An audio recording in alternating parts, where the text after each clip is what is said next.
que ce soit le Sénégal ou la RDC, ce sont des équipes joueuses avec qui nous avons eu la chance d'expérimenter plusieurs systèmes.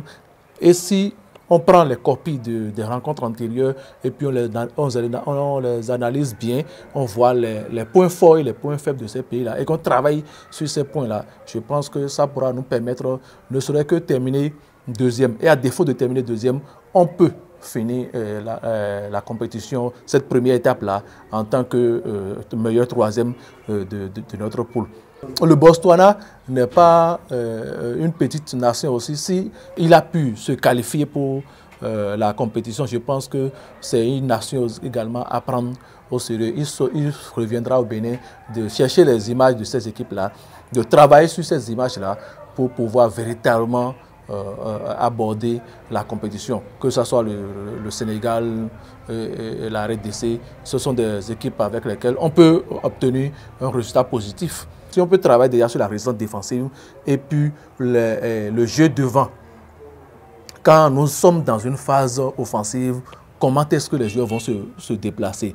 Quand on fait un centre en retrait, que la défense adverse ressort le ballon, qui est là pour pouvoir replacer le ballon? Donc si on travaille sur ces points-là, je pense que ça pourra marcher pour le Bénin parce qu'on a vu dans les différentes rencontres des éliminatoires, on a vu les Béninois montrer beaucoup plus d'agressivité offensivement, mais à la fin, il y a un pied béninois qui manque sur les derniers ballons. Nous avons, avec Dussier, fait l'effort d'amener l'équipe nationale jusqu'en quart de finale.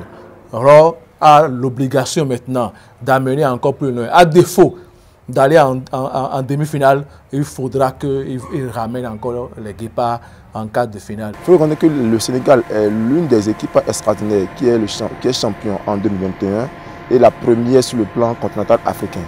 Et la République démocratique du Congo, qui a été 2 fois de suite, d'accord, et dans l'histoire, une équipe victorieuse.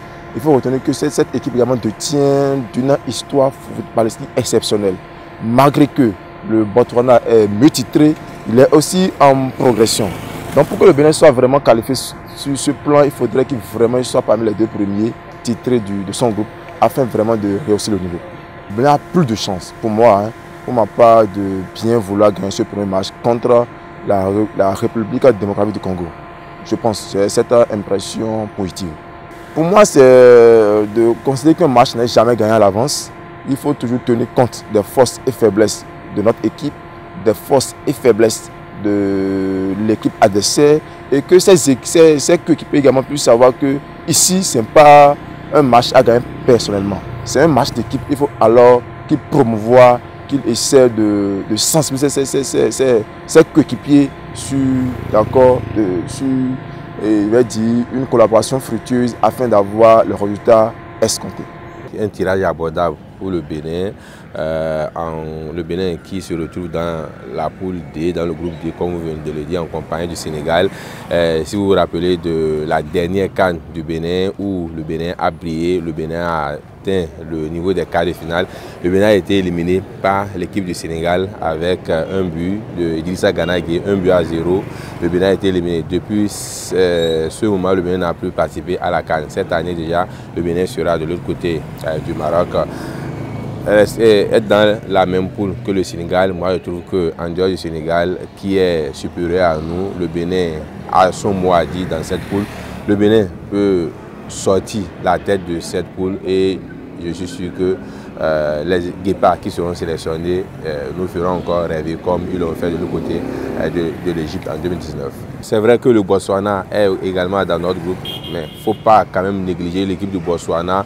Une fois que l'équipe s'est déjà qualifiée pour la CAN, il faut la considérer comme l'une des meilleures nations et je suis sûr que dans cette poule, le Bénin va parler de lui-même.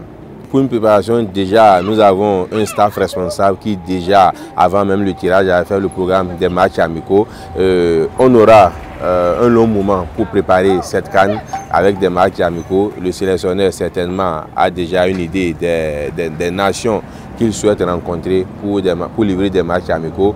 Il y aura également une tournée de sélectionneurs de l'autre côté de l'Hexagone pour rencontrer certainement les binationaux, pour pouvoir les convaincre à venir jouer avec l'équipe nationale du Bénin, avec ceux qui sont déjà là. Je crois que ce mélange-là va certainement apporter un plus à notre sélection nationale. Et c'est l'occasion pour nous aussi de lancer un appel aux sélectionneurs d'avoir un regard particulier à notre championnat, puisque le championnat se joue. Je veux dire par là, il faut donner aussi la chance aux joueurs qui jouent le championnat local. Et certainement, Génor et son staff ont déjà peut-être une idée de ces joueurs-là qui sont en train de suivre. Et au moment opportun, ces joueurs auront peut-être la chance de faire partie de la liste que Génor va présenter pour la CAN 2025.